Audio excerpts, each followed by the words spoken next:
Hi, welcome. I'm Dali, the host of the Dalitalks show, where I share my knowledge and valuable information in hopes to inspire you to reach your goals, overcome challenges, and so that you know that you're not alone.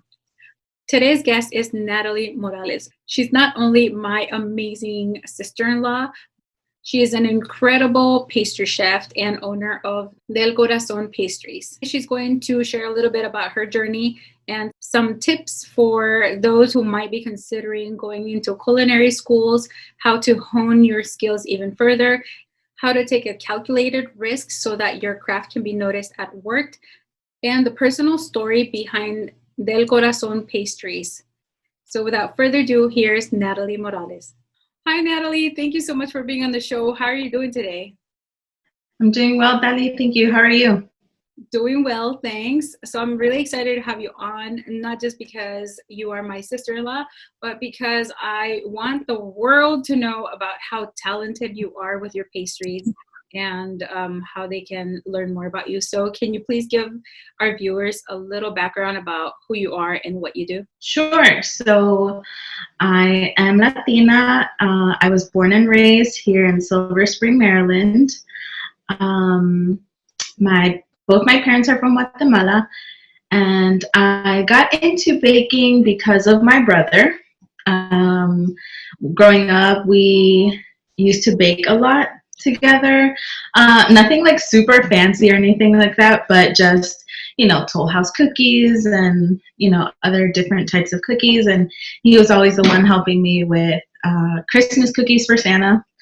Aww. And yes, little did I know he was Santa.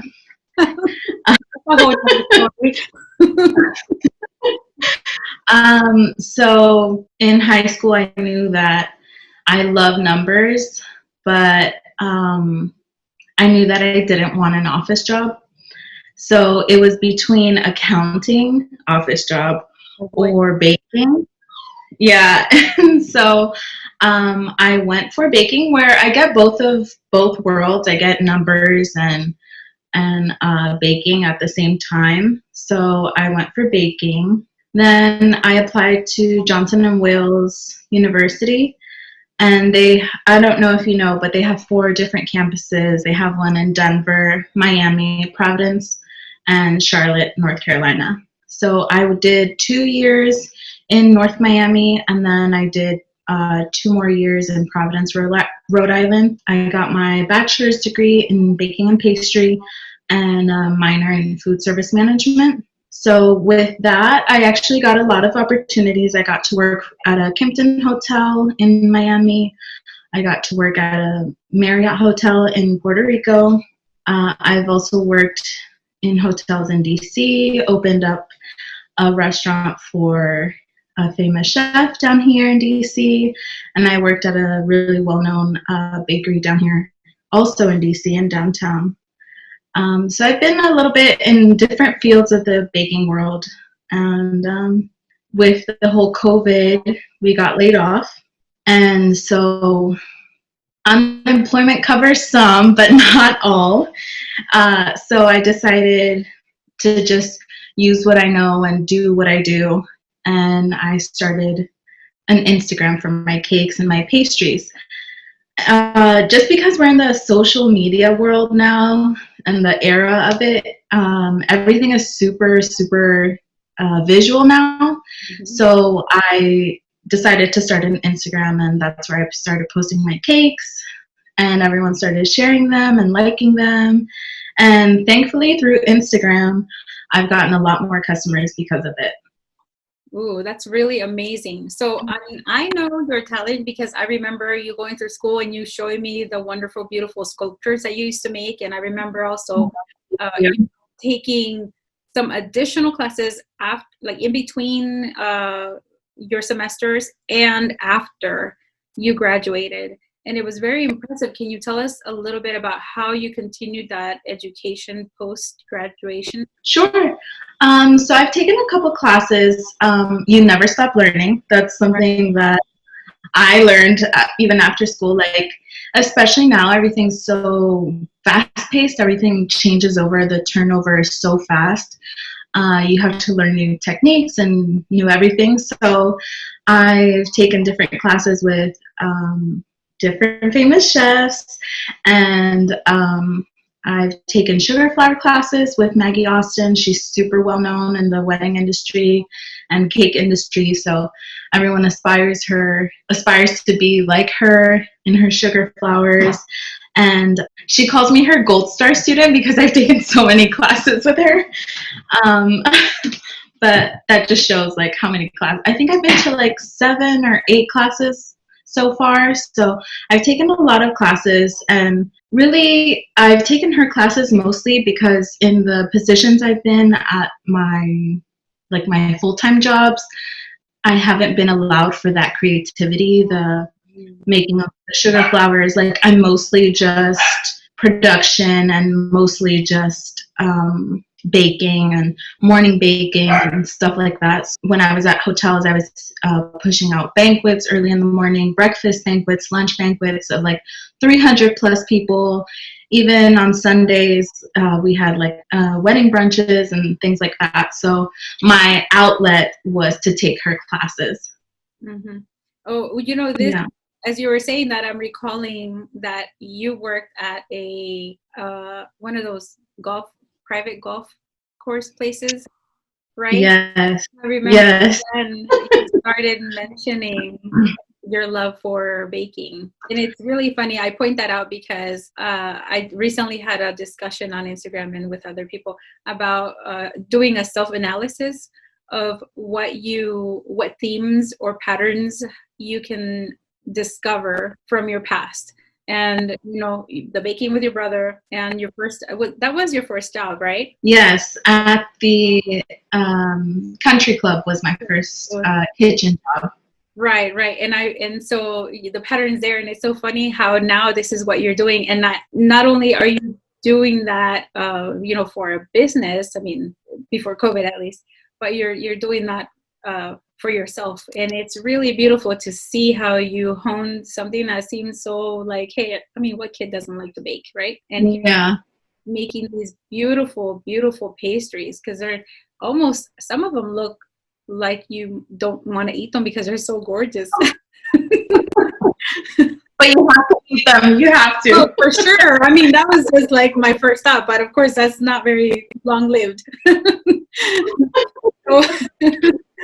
So what do you think you have learned the most with working with these famous chefs? What has been one thing that you would, I guess, give people an insight about, whether it's their behavior or dedication to work or dedication to the art? Keep learning and write everything down. That actually, shout out to Celia. She was my first restaurant chef. She said to me, I think it was my second day, and she said, "Did you bring a notebook?" And in my head, I had a bucket of tools. I had spatulas, knives, cake testers, peelers, everything, every tool you could imagine. And she said, "Do you have a notebook?" And I said, "No, chef." And she said, "You need a notebook."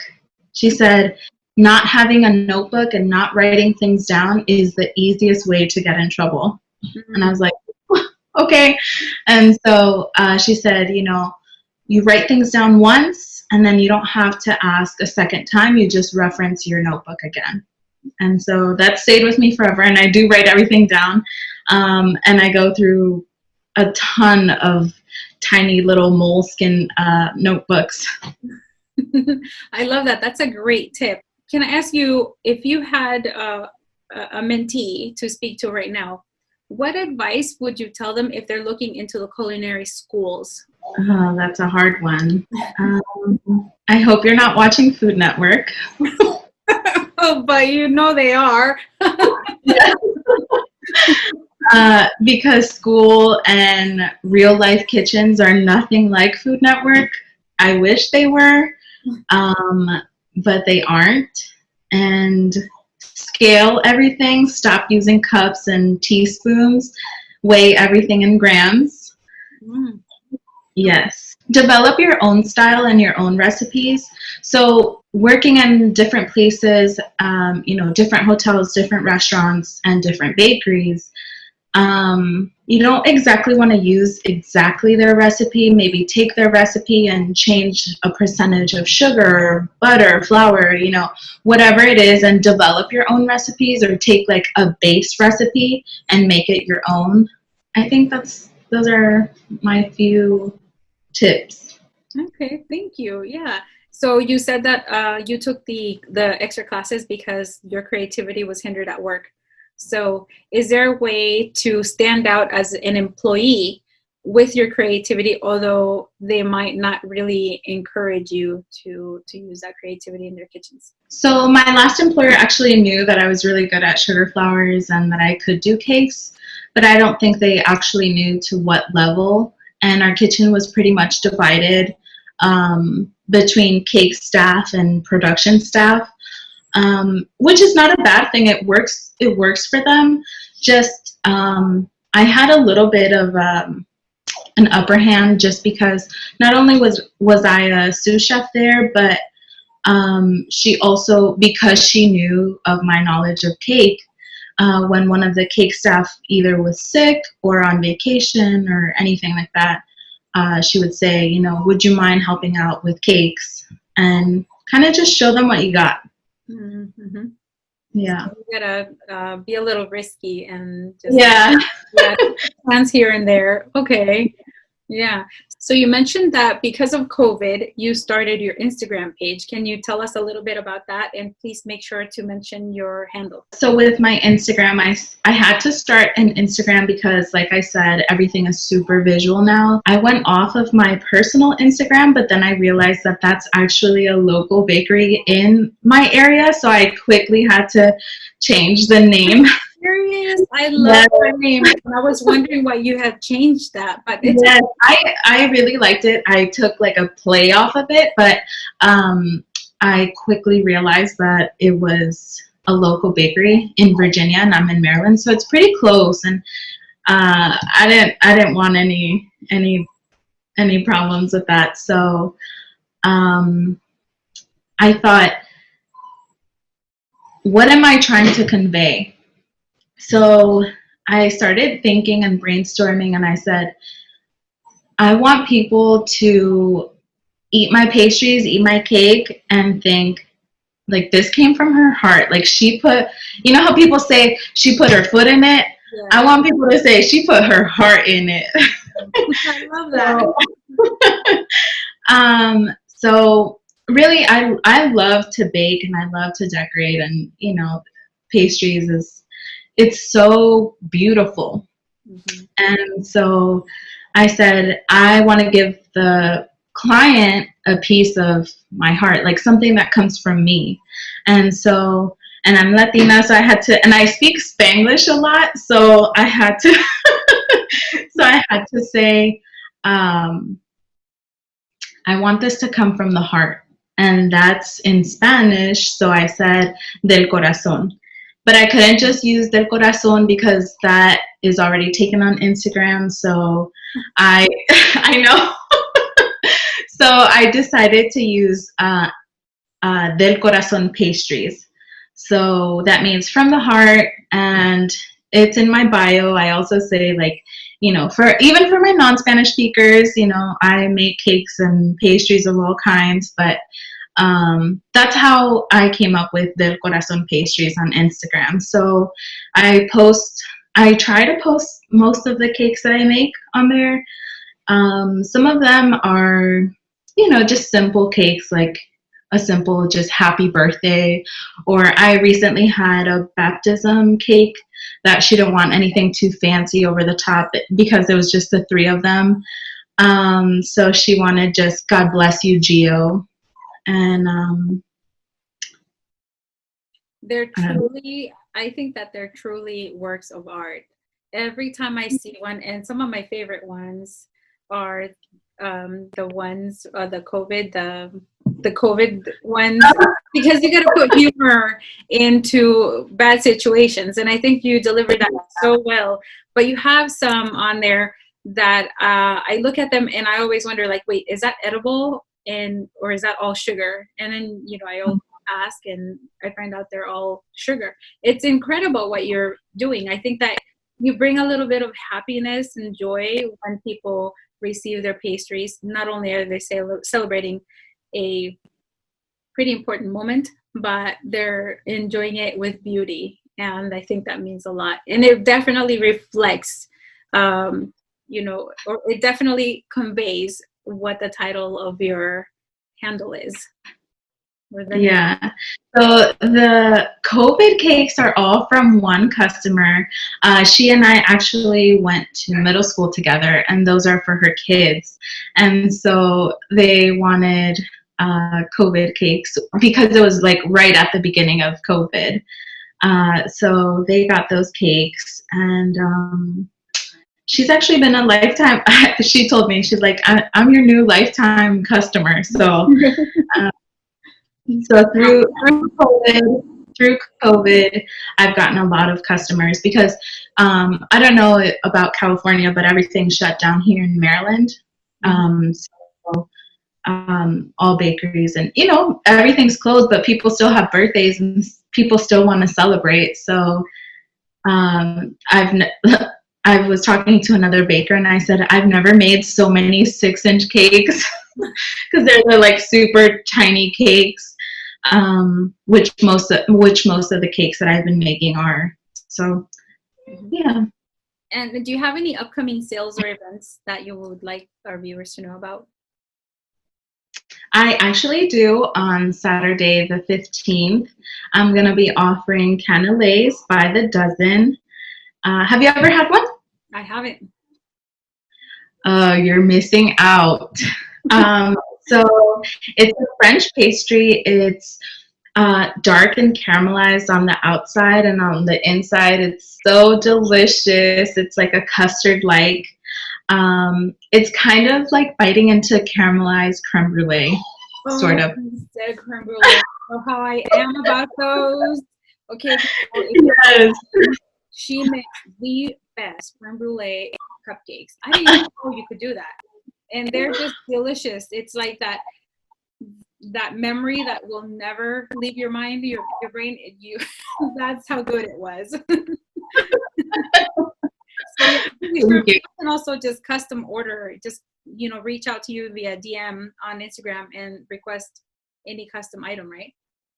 Yes. So I have an email button on my Instagram at Del Corazon Pastries, and you can just hit the email button and it takes you straight to the email. And I require that all the inquiries go through email just so I can keep everything in one chain link, because if I have to go and scroll through our DMs, sometimes it gets to be a lot because I get a lot of reactions on the stories and a lot of people asking about pricing, and I always send them straight to the emails.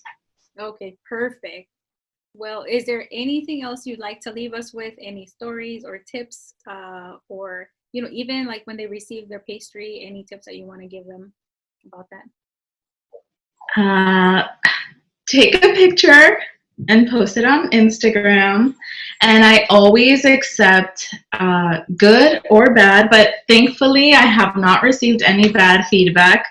But just, post your picture, tag us on Instagram at Del Corazon Pastries, and yeah, spread the word. And I'm here for you guys. And the best compliment I've gotten is another pastry chef recommended me. Shout out to Ana Sofia Pino on Instagram. She's a fellow pastry chef in Baltimore, and she actually recommended me to her family because she's thankfully so busy at work.